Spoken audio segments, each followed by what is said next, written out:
የኢትዮጵያ ሰብአዊ መብት ኮሚሽን ብሔራዊ የሰብአዊ መብት ተቋም ብሔራዊ ሀገራዊ የሀገር ባንዲራን ከበስተጀርባው አንግቦ የሚሄድ ተቋም የሆነ ሲያበቃ የኛ አገርን የማሻገር ተልዕኮ መሆን ያለበት ሰብአዊ መብት የተከበረባት ጥበቃው የተረጋገጠባት ሀገርን መስርቶ የመገኘት ጉዳይ ነው። በዚያ ሀገራዊ አጀንዳችን ብዙ የኛ የውጊያ አውድ በሰብአዊ መብት ኤሪያ በዛ ላይ የተሳለጠ ስራ ተሰራ በሀገር ውስጥም ሆነ በውጭ የህዝብን አመኔታ ያተረፈ መንግስትንም ቢሆን እንደ መንግስት ነፃና ገለልተኛ ተቋም ማቋቋም መደገፍ የቻለ መንግስት ተብሎ እንዲጠራ የሚያደርግ ስራ ከተሰራ አንገታችን ቀና አድርገን ነው መሄድ እንችላለን። ከእናንተ በላይ እኛ ሴንስ እናደርጋለን። ዓለም አቀፍ መድረኮች ላይ ስንሄድ ኤ ስታትስ በመሆናችንን አንገታችን ቀና አድርገን ነው የምንሄደው። ከዛ በስተጀርባ የኢትዮጵያ ህዝብ አለ፣ የኢትዮጵያ መንግስት አለ፣ ትልቅ ሀገር አለ፣ ከ130 ሚሊዮን በላይ ህዝብ አለ። ያንን ወክለን ስለምንሰለፍ አንገታችን ቀና አድርገን እንሄዳለን። ደረጃችን ዝቅ ብሎ ቢሆን ኖሮ አንገታችን እንደፋለን፣ ሌላ ተገላጥበሽ ነው። ከዚህ አንፃር አገራዊ አጀንዳዎችን እንደ ብሔራዊ የሰብአዊ መብት ተቋም ማንደግፍበት ምክንያት የለም። ነገር ግን ገብተን አንፈተፍትም ልባል ገለልተኛ ነው።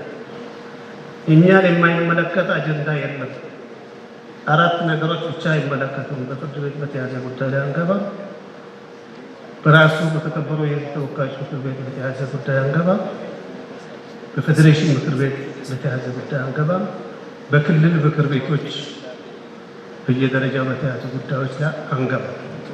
ከዛ ባሻገር ገለልተኛ ሆነን ሀገራዊ የሰብአዊ መብት ጥበቃና ማስፋፋት ስራዎችን ነው የምንሰራ። ገብተን ከፈተፈትን መቆጣጠር አንችልም። ገብተን ከፈተፈትን መከታተል አንችልም። ገለልተኛ የሆነ ምርመራ ማድረግ አንችልም። ሪፖርት ማውጣት አንችልም። ከዚህ አንፃር ሀገራዊ አጀንዳዎች የኛም አጀንዳዎች ናቸው። ግን የኛ የተሰለፍንበት ገለልተኛ ተቋም ሆነን የተዋቀርንበት አውድ ሌላ ስለሆነ ከዛ አንፃር መመዘን አለበት ብዬ ነው የምወስደው። ሌላ ባጭሩ የሰው ኃይል ፍልሰት እንዳለ ሁላችንም ሼር እናደርጋለን።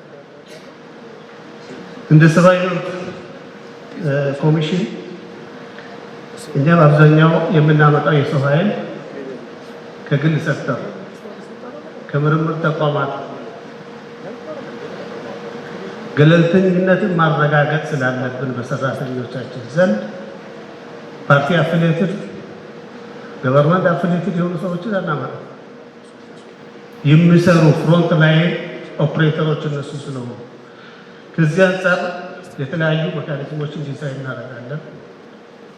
ጠንካራ ብቃት ያለው ሰው ይዘን ነው እየተንቀሳቀስን ያለ ነው። እንደተባለው ለቀው የተለያዩ የኛ ወደ ግሉ አይደለም የሚሄደው ወደ ዓለም አቀፍ ተቋማት።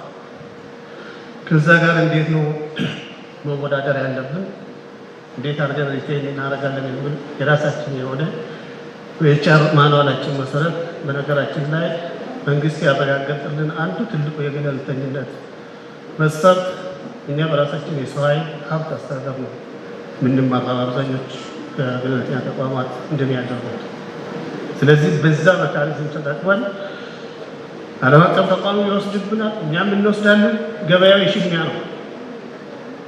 ጥሩ ተወዳዳሪና የሚሻማ ተቋም ሆኖ የመገኘት ጉዳይ ላይ በርካታ ስራዎችን እየሰራን ነው ያለነው። ከዚህ አንፃር ጠንካራ የሰው ኃይል ነው ያለን ብለን እናስባለን። እንዴት ምክር ቤቱ ያግዛችኋል? ያግዘናል። አንደኛ በኮሚሽነሮች አስተያየው ገለልተኛ የሰብአዊ መብት ኮሚሽን ብቃት ያላቸው ኮሚሽነሮች እንዲሰየሙ ከማድረግ አንፃር ከምክር ቤቱ እገዛ እናገኛለን። ከመንግስት የሚመደብልን ፋይናንስ ከፓሪስ መሪዎች አንጻር በቂ የፋይናንስ ወይም የበጀት ድጋፍ ከመንግስት እንዲመደብልን እንጠይቃለን። የበጀትና የፋይናንስ ኮሚቴ እያገዘን ክብረ አፈ ጉባኤውም እያገዙን ስራዎቻችን እንሰራለን። እንደ ሌላው ተቋም ግን የክትትልና የቁጥጥር ስርዓት የሚባል በፓርላማ በኩል በእኛ ላይ የለም ማለት ይቻላል። ለምን? ገለልተኛ ነው። ፓርላማው ዞሮ ዞሮ የፖለቲካ ፓርቲዎች ምክር ቤት በግልጽ ለመነጋገር ይህ አካል በዚህ ውጣ፣ በዚህ ግባ፣ ይሄ መርምር፣ ያን መርምር አታድርግ ከተባለ ፐብሊክ ኮንፊደንሳችን ወይም ተአማኒነታችን ዋጋ አልባ ይሆናል። ይሄ ሲሆን መጀመሪያ የሚጎዳው ራሱ ፓርላማ ነው ብለን እናምናለን፣ መንግስት ነው ብለን እናምናለን። ስለዚህ ገለልተኝነታችን ጥብቅ ነው። ከፓርላማ አንጻርም ቢሆን ለተሰብሳቢዎች ግልጽ መሆን ያለበት እኔ እንደ ዋና ኮሚሽነር ዓመታዊ ሪፖርት ሳወጣ ለፓርላማ አይደለም የምልከው፣ ለህዝብ ነው። ካወጣ በኋላ ክቡር አፈ ጉባኤ ለህዝቡ እንደዚህ ያለ ሪፖርት አውጥቻለሁ፣ ኮፒ ልክላቸዋለሁ። ማረጋገጥ የምፈልገው የምልክላቸው ኮፒ እሳቸው መዝገብ ቤት ሲገባ እኔም አገራዊ የስራ ሁኔታ ሪፖርት አወጣለሁ። ገለልተኛ ተቋም ነው። ለዚህ ነው ደረጃችን የተሻሻለው፣ ተቀባይነትን እያገኘን ይሄዳል። ሌላው ወደ ጎን እንዴት ትቀናጃላችሁ? ቅድም ክብርት ሜላት በደንብ አስቀምጣለች። ምርጫ ሞኒተር እናደርጋለን። ስለዚህ አንዳንዴ ሞኒተሮች ሆነን እንመጣለን። ክቡር ፕሮፌሰር ሀገራዊ ምክክሩን አጀንዳ እንዴት አቀናጁ፣ ተሳታፊ ልየታ ብለን ተከታትለን ሪፖርት አቅርበናል። ክብርት ስመኝ ጋር የስልጣን መመጋገብ አለ። እዚህ ሀገር ግን ደስ የሚለው ብቃት ያለው ህግ ፓርላማው ስላወጣልን በሚመለከተን ላይ የእንባ ጠባቂ ይሄ ነው የኔ ይሄ ነው ብለን እንለያለን። ሳንግባባ ብንቀርስ ማን ያዝ የሚለውን በራሱ የሚፈጠሩ ቀድሞ የያዘ የጨረሰ ህጉ ነው። እስከዚህ ድረስ ትራንስፓረንት የሆነ እነዚህ ተቋማትን ሊያግዝ የሚችል የህግ ማዕቀፍ ወጥቶ እየሰራን ያለን አካላት ነን። ከፍርድ ቤቶች ጋር ከሌሎች ጋር ተቀናጅተን እንሰራለን። ሰብአዊ መብትን በሚመለከት ነገር ግን በምርመራ በክትትል በሪፖርት ቢአር ኢንሱሌትድ ከማንኛውም አካል እዚህ ባለው አካል ብቻ ማንም የውጭ ኃይል ቢሆን መጥቶ ሊጠመዝዘን አንፈቅድም። አገር ውስጥ ያለ ማንኛውም ተቋም እንዲጠመዝዘን በዚህ ውጣ በዚህ ግባ እንድለን አንፈቅድም። ባይዘ አዋዋላችን ሳይቀር ተጠንቅቀን ነው የምንሆነው።